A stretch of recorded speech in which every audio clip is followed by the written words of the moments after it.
নমস্কার এভরিওয়ান, আরেকটি নতুন ভিডিও দেখার জন্য সকল বন্ধুদেরকে স্বাগত জানাই আমার এই ছোট্ট ইউটিউব চ্যানেলে।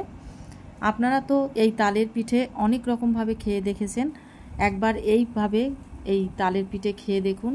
খুব অল্প উপকরণে খুব অল্প সময়ের মধ্যে এই তালের পিঠে বানিয়ে নেওয়া যায়। দেখতে যেমন আকর্ষণীয়, খেতেও অসাধারণ টেস্টফুল মজাদার হয়। যাকেই এই পিঠে খাওয়াবেন তার একটাতে মন ভরবে না, এতটাই টেস্টফুল হয়। তাহলে বন্ধুরা চলুন দেখে নেওয়া যাক কিভাবে এই পিঠের রেসিপিটি তৈরি করতে হয়। এই পিঠে তৈরি করার জন্য প্রথমেই নারকেলের পুর তৈরি করে নেব। তার জন্য আমি একটা সম্পূর্ণ নারকেল কুড়িয়ে নিয়েছি। সম্পূর্ণ নারকেল প্যানের মধ্যে দিয়ে দিলাম। এবার পুরটা আমি গুড় দিয়ে তৈরি করব, তাই আমি গুড় এর মধ্যে দিয়ে দিলাম। চিনি দিয়েও পুরটা তৈরি করে নিতে পারেন, কিন্তু গুড়ের পুরটা বেশি টেস্টফুল হয়।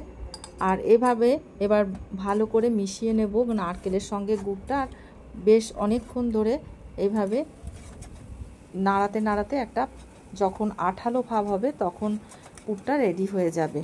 বন্ধ ক্যামেরাতেই অনেকক্ষণ ধরে জাল করে নিয়েছি। আর বন্ধুরা সম্পূর্ণ ভিডিওটা যদি দেখাই তাহলে ভিডিওটি অনেক বড় হয়ে যাবে। পুরটা আমার রেডি হয়ে গেছে, নামিয়ে দিলাম। এইবারে একটি প্যান বসিয়ে দিয়েছি। দুধটা আগে থেকে জাল করে রেখেছিলাম, সেই দুধটাই এখানে 500 ml দুধ আছে, দুধটা দিয়ে দিলাম। দিয়ে দেওয়ার পরে এবার এর মধ্যে দিয়ে দেব তালের পাল্প। এখানে আমি 3 টেবিল চামচ তালের পাল্প দিয়ে দিলাম। এবার দুধের সঙ্গে তালের পাল্পটা ভালো করে মিশিয়ে নেব। এইভাবে অনবরত নাড়তে হবে যতক্ষণ না পর্যন্ত তালের পাল্পটা দুধের সঙ্গে মিশে যাচ্ছে। দেখুন বন্ধুরা, তালের পাল্পটা দুধের সঙ্গে ভালোভাবেই মিশে গেছে। তালের পাল্প দেওয়ার সময় গ্যাসকে একদম লো ফ্লেমে রেখেছি, তারপরেই মিডিয়াম ফ্লেমে করে দিয়েছি। এবার দেখুন বন্ধুরা, দুধটা ফুটে উঠেছে। এবার এর মধ্যে দিয়ে দেব এই বাটির পরিমাণে 1 বাটি চালের গুঁড়ো। চালের গুঁড়োটা সম্পূর্ণ একসঙ্গে সব ঢেলে দেইনি, অল্প অল্প করে দিলাম। এবারে অনবরত নাড়তে হবে।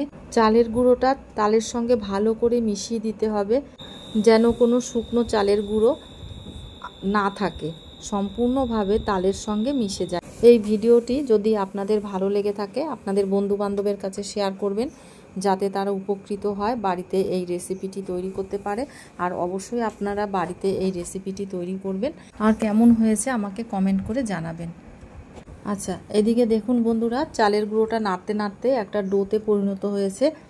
এবারে একটা ঢাকনা দিয়ে 5 মিনিটের জন্য ঢেকে রেখে দেব, যাতে চালের গুঁড়োটা ভালোভাবে সিদ্ধ হয়ে যায়। এবার 5 মিনিটের পরে ফিরে এলাম। দেখুন ডোটা একদম পারফেক্টভাবে রেডি হয়ে গেছে। আর এই গরম অবস্থাতে অন্য পাত্রে ঢেলে নিলাম। ঢেলে নেওয়ার পরে এরকম গরম অবস্থাতেই ধীরে ধীরে এরকম যতটা হাতে গরম সহ্য হয় সেই অনুযায়ী আস্তে আস্তে করে মেখে নিতে হবে। আর মাখাটা খুব ভালোভাবে মাখতে হবে অনেকটা সময় ধরে, যাতে একটা স্মুথ ডো তৈরি হয়। খুব বেশি শক্তও না আর খুব একেবারে নরমও না, কিন্তু একটু নরম করে মাখলেই ভালো হয়। তাহলে যে পিঠেটা তৈরি করব সেটা খুব ভালো হবে। আচ্ছা, এবারে এই ডো থেকে লেচি কেটে নেব। সম্পূর্ণ লেচি কেটে নিলে সুবিধা হয়। লেচি কেটে নেওয়ার পরে গোল গোল করে শেপ দিয়ে নেব। গোল শেপ দিয়ে নেওয়ার পরে তারপরে এক একটা করে লেচি নেব আর এরকম বাটির শেপ করে নিতে হবে। বাটির শেপ হয়ে গেলে এবার নারকেলের পুর এর মধ্যে দিয়ে দেব। মুখটা বন্ধ করে মোদকের শেপ তৈরি করে নেব। আর আপনারা এখানটাতে ভালো করে একটু লক্ষ্য করে দেখুন যে কিভাবে এই মোদকের শেপটা তৈরি করতে হয়। খুব সহজেই তৈরি করে নেওয়া যায়, কোনো ছাদ ছাড়াই খুব সুন্দরভাবেই মোদক তৈরি করে নেওয়া যায়। মোদকটা যখন শেপ তৈরি হয়ে যাবে তারপরে একটা এরকম চাকুর পেছন দিয়ে এরকম ডিজাইন করে দিলাম। এবার আর একটা টিপস আপনারা দেখে নিন বন্ধুরা, যখন এরকম ডোটা অনেকক্ষণ বাইরে থাকলে পরে কী হয়, এর ময়েশ্চারটা থাকে না, তাই বাটি তৈরি করার সময় ফেটে যায়। তখন কিছুটা জল নিয়ে হাতে এইরকম ডোটাকে ভালো করে মেখে নিতে হবে। মেখে নিলে পরে ডোটা অনেক নরম হয়ে যাবে আর মসৃণ হয়ে যাবে। তাহলে বাটির শেপ দিলে পরে একটুও ফেটে যাবে না। দেখুন জল দিয়ে মেখে নেওয়ার পরে ডোটা মসৃণ হয়ে গেছে আর বাটির শেপ দিতে একটু ফেটে যায়নি। এবার এর মধ্যে নারকেলের পুর দিয়ে মোদক তৈরি করে নিলাম। আর এবারে চামচের পেছন দিয়ে এইভাবে ডিজাইনটা তৈরি করে নিলাম। আপনারা আপনাদের সুবিধা অনুযায়ী চামচ, চাকু যেটা আপনাদের মনে হয় সেইভাবে ডিজাইন করে নেবেন। আর আপনারা দেখে বুঝতে পারলেন যে আমি কিভাবে মোদকগুলো রেডি করলাম। মোদকগুলো সব রেডি করার পরে এবার ফুলের পাপড়িগুলো তৈরি করতে হবে। তার জন্য এরকম রুটির আকারে বেলে নিতে হবে।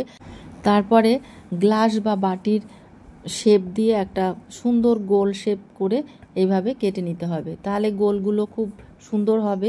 আমি সমস্ত এইভাবে গোল করে কেটে নিলাম। এবারে ফুলের পাপড়িগুলো তৈরি করব। কিভাবে করতে হয় আপনারা ভালো করে খেয়াল করে দেখুন বন্ধুরা। আর এই ফুলের পাপড়ি তৈরি করার সময় এই বেলাটা যেন খুব পাতলা হয়, যত পাতলা হবে পাপড়িগুলো খুব সুন্দর হবে।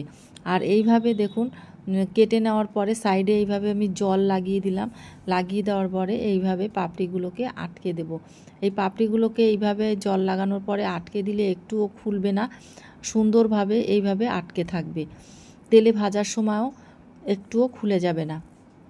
আর দেখুন কত সুন্দর লাগছে, মানে ফুলের পাপড়ির মধ্যে মোদক, অসাধারণ দেখতে। এবার আরেকটি আপনাদেরকে তৈরি করে দেখাচ্ছি। এইভাবে কাট করে নেওয়ার পরে মিডিল পয়েন্টে একটু জল লাগিয়ে দেব। যেমন চারি সাইডে জল লাগাবো, মিডিল পয়েন্টেও জল লাগিয়ে নিলে ভালো হয়, তাহলে মোদকটা একদম সেট হয়ে থাকবে। না লাগালেও অসুবিধা নেই, মোদক ঠিক একইভাবে এরকম সুন্দরভাবে সেট হয়েই থাকবে। এইভাবে অবশ্যই আপনারা জল লাগিয়ে নেবেন আর এইভাবে পাপড়িগুলো আটকে দেবেন। দেখুন বন্ধুরা, একদম রেডি হয়ে গেছে আমার মোদকের পিঠে। কতটা সুন্দর লাগছে, গোলাপ ফুলের মাঝখানে মোদক, অসাধারণ দেখতে লাগছে। আমার সম্পূর্ণ পিঠেগুলো তৈরি হয়ে গেছে আর দেখুন কতটা সুন্দর লাগছে। আমার এই ভিডিওটি যদি আপনাদের একটুও ভালো লেগে থাকে একটি লাইক দিয়ে যাবেন আর আমার ছোট্ট ইউটিউব চ্যানেলটিকে সাবস্ক্রাইব করে আমার পাশে থাকবেন। আর আপনারা বাড়িতে অবশ্যই তৈরি করুন আর আমাকে কমেন্ট করে জানাবেন যে মোদকের এই পিঠেগুলো কেমন হয়েছে বা আপনাদের কেমন লাগলো। আপনারা কমেন্ট করলে আমি উৎসাহ পাই।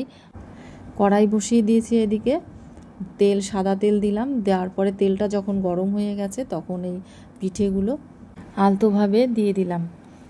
আর যেহেতু এটা প্রথম ব্যাচ সেই কারণে আমি প্রথমে দুটো পিঠে ভেজে নেব যে কীরকম হয়। বেশি দিলে পরে উল্টে পাল্টে ভাজতে অসুবিধা হয়, ভালো ভাজা হবে না। সেই কারণে সব সময় পিঠে অল্প দিতে হবে যাতে ভালোভাবে উল্টে পাল্টে ভেজে নেওয়া যায়। আর বেশি দিলে কি হয়, ভাঙার সম্ভাবনা থাকে, সেই কারণে।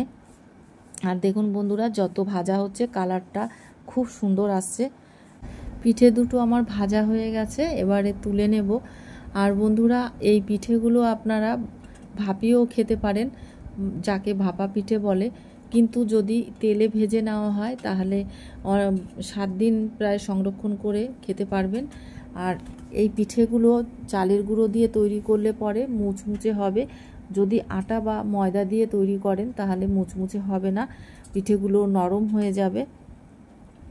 আর চালের গুঁড়ো দিয়ে এইভাবে তৈরি করলে এই পিঠেগুলো যেহেতু মুচমুচে থাকবে, আপনারা 7 দিন অনায়াসেই সংরক্ষণ করেই খেতে পারবেন। আর বন্ধুরা, এখন তালের সিজন, তাই আপনারা এভাবে এই পিঠেগুলো তৈরি করবেন।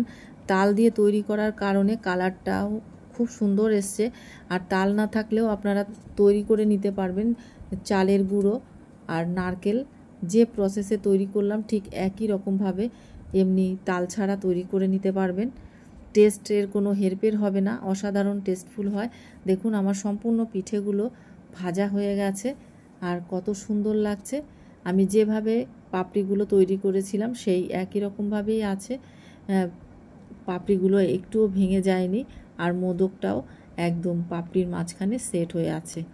আর ভাজাটা সেটা কতটা মুচমুচে হয়েছে সেটা আপনাদেরকে দেখাচ্ছি, আপনারা দেখলেই বুঝতে পারবেন যে কতটা মুচমুচে হয়েছে এর শব্দে। তাহলে বন্ধুরা, এ পর্যন্তই। নেক্সট ভিডিওতে আবার দেখা হবে। আপনারা খুব ভালো থাকুন, সুস্থ থাকুন, সাবধানে থাকুন।